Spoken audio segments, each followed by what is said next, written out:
house that remembered. Subscribe before the lights go out, like, comment and share if you make it to the end. The storm rolled into Ash Creek like a dark animal, crawling over the hills and across the river. Wind shook the maple trees and sent leaves skating over the blacktop. On nights like this, people shut their doors early and stacked shoes by the mat, like a silent rule the town had kept for years. But that night, one door stayed open longer than it should have. The door at 19 Vesper Lane, the house everyone whispered about but never visited. My brother Jamie went in anyway. He was 16 and brave in a way that looked like carelessness. He liked scary places and clicky sounds on old cameras. He said the house would make a great story for his school project, a real local mystery, and that he'd only be 20 minutes. He left at 8:12 p.m., smiled at me from the porch and told me to relax. I watched him jog down the sidewalk with a flashlight and his phone, a thin beam sliding along the cracked pavement. By 9:05, his phone stopped sharing its location. I tried to call. No answer. I called again. The call rang once then died. It was as if the storm reached down and pinched the signal tight. The police told me to wait until morning. They said the house was private property and half falling. They said, "Don't go looking, Mara." But there are words that don't stick when you love someone. I threw on my jacket, took a small kitchen knife I hated holding and stepped into the rain. The wind slapped water into my face and pushed me toward Vesper Lane as if it wanted me there. Everyone knows the house even if they pretend not to. It sits low behind a broken picket fence and a dead lilac bush, with windows that look like tired eyes. The front steps are sloped, and the brass knocker is shaped like a small bird with its wings folded, strange and soft and wrong on a house like that. The door is painted the color of old teeth. On the porch, my shoes made a wet sound. I cupped my hands around the doorbell camera, more out of habit than sense. The lens was clouded, but I could still see the red ring. Power.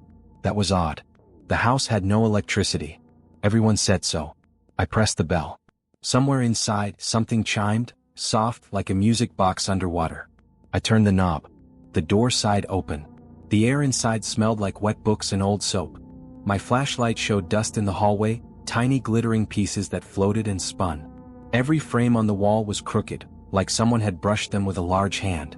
In the room to the right stood a piano with 3 missing keys.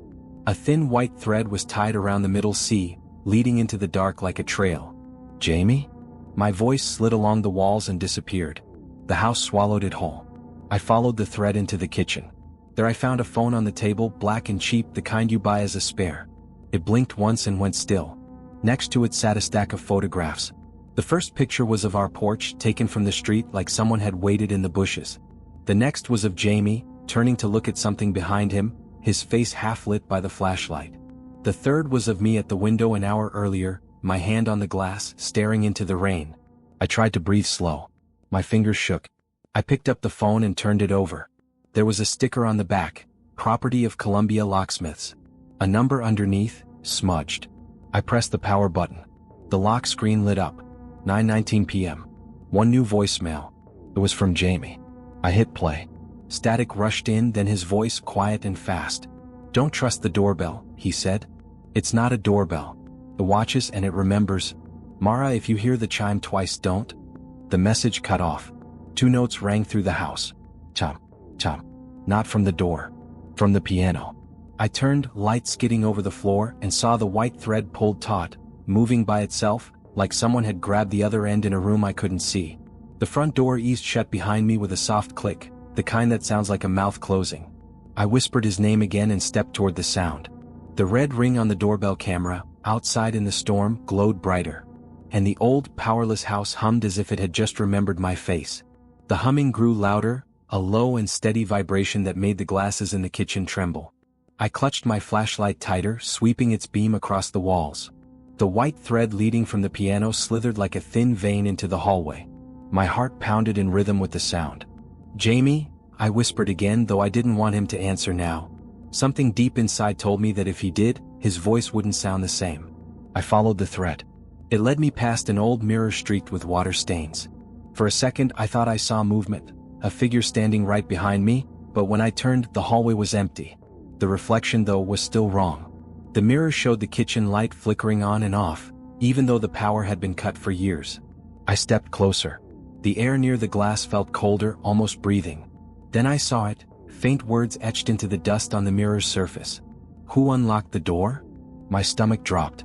I stumbled back, bumping into the wall hard enough to make the flashlight flicker. I didn't wait. I hurried toward the sound of the piano, each creak of the floorboards echoing like footsteps too close behind me. The piano sat in the center of a parlor filled with broken furniture and piles of old mail. Rain leaked through the ceiling, pooling near its legs. The thread tied to the middle C was pulled through a narrow crack between the floorboards. When I tugged it, it resisted, as though something beneath the house was holding it. Then the phone in my pocket buzzed. I froze. I hadn't called anyone. The screen showed a video notification. Motion detected. Front door. I tapped it. The feed came from the doorbell camera outside. Rain blurred the image, but through the static, a shadow moved toward the door. It stopped right in front of the camera, motionless for a few seconds. Then it leaned close. Jamie. His face was pale, eyes wide, mouth moving like he was whispering, but no sound came through. Then the feed glitched. His face twisted, not angry, not scared, just empty. Then the screen went black. My breath hitched. I ran to the front door, but when I grabbed the handle, it burned my palm. The metal was hot, like someone had been holding a flame to it from the other side. I yanked my hand away. The humming from the house deepened into a groan, like wood shifting under pressure. I spun around and saw the thread pulling harder through the floorboard crack, now twitching like a heartbeat. Dust fell from the ceiling. The mirror in the hallway shattered on its own. Jamie, please? I shouted. Tell me where you are. Something answered. But it wasn't him. It was a chorus of voices, low, whispering, layered, coming from everywhere at once. From the walls. From the pipes. From the piano. He came to remember, they said together. Now he must stay. I stumbled backward, clutching the flashlight. The beam landed on the photographs still scattered on the table. A new one lay on top now. I hadn't seen it before. It showed me standing right where I was, looking terrified, the picture taken from somewhere above, maybe from a corner of the ceiling. I looked up. There was a small hole near the chandelier, a dark circle surrounded by fresh dust. Inside, I saw the faint glint of a camera lens. The doorbell wasn't the only thing watching. Before I could move, the phone buzzed again, another motion alert. I opened the feed. This time it wasn't Jamie. The figure outside wore my jacket, my hair soaked, face blank. The duplicate me raised a hand and waved at the camera. Then the real front door behind me clicked open slowly, hinges groaning like something alive. I turned toward it, heart hammering in my throat. Rain swept across the floor, and in the lightning flash I saw her, the version of me from the feed, standing in the doorway, dripping, silent, smiling just a little too wide. Then the red ring on the doorbell camera blinked twice. Chom, chom. And everything went dark. When the lights went out, the silence felt heavier than the dark. I stood frozen, breathing hard, unable to tell if my eyes were open or closed. The air tasted like metal, and the smell of wet wood pressed in from every corner. Somewhere nearby, water dripped in a steady rhythm, too slow, too calm for what my heart was doing. Then click. My flashlight flickered back to life on its own, beam shaking in my trembling hand. The other me was gone. The doorway was empty, just rain blowing through like a curtain of static. I wanted to believe she had never been there, that it was the lightning or the fear or the camera feed playing tricks. But on the floor where she had stood, was a single footprint, same size as mine, same boot tread, pointing inward. I turned toward the piano again. The white thread was gone now, pulled completely under the floor. In its place was a square of wood slightly raised, as if something underneath had shifted. I crouched and pried it open with the knife I still clutched. Beneath the board was a box, an old wooden case covered in dust and mold. Inside were VHS tapes. Dozens of them. Each labeled with dates spanning more than 20 years. And on every label, one phrase was repeated in faded black ink. Vesper test, subject. The most recent one was dated yesterday. I picked it up, my pulse hammering. The house moaned again, beams creaking like someone walking overhead, and I spotted an old CRT television sitting on a shelf in the corner. Against every scream in my brain telling me not to, I slid the tape into the VCR beneath it. Static filled the screen, white snow and faint whispering. Then an image flickered into view, a familiar house. The same living room. The same piano. But the furniture was newer, cleaner, alive with color. A man's voice spoke softly in the background. Subject is entering the test zone. Response to sound stimulus begins at the first chime. The video shook as if filmed from a hidden camera. A teenage boy stepped into frame. My brother, Jamie. He looked straight into the camera, confused. "Hello," he said. "Is someone?" The sound cut out. The picture glitched, froze, then resumed. Jamie was now sitting on the piano bench, motionless, his eyes staring straight ahead. Behind him, faint shapes moved, too blurry to be people, more like outlines pressing against the wallpaper. Then the man's voice again, memory duplication successful. New observer required. The screen distorted. The image folded in on itself. And in the final frame before it cut to black, I saw a reflection in the piano's glossy lid, me standing in the hallway watching. The TV hissed off. My phone buzzed again, motion detected, basement. I didn't want to look, but my thumb moved anyway. The live feed showed a staircase dripping wet. At the bottom stood Jamie, head tilted, eyes glowing faintly red from the camera's infrared light. He was holding the same box of tapes I had just opened. Slowly he looked up toward the lens. "Play the next one," he whispered. The feed glitched. The flashlight flickered. The hum in the walls grew into a deep, bone-shaking drone. I turned toward the basement door, which had been closed before, now standing wide open, stairs leading into black water.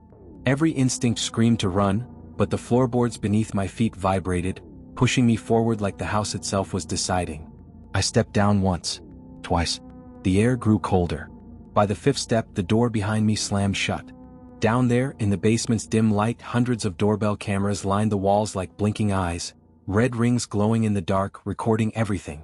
Each pointed toward the center, where a single chair sat facing an old wooden table. On it was another phone, identical to mine, already playing a voicemail on loop. Jamie's voice. "Don't trust the doorbell. It remembers faces." The whispering returned, louder now, thousands of voices overlapping, pleading, laughing, crying, each one ending in a faint chime. I backed away, flashlight trembling in my hand.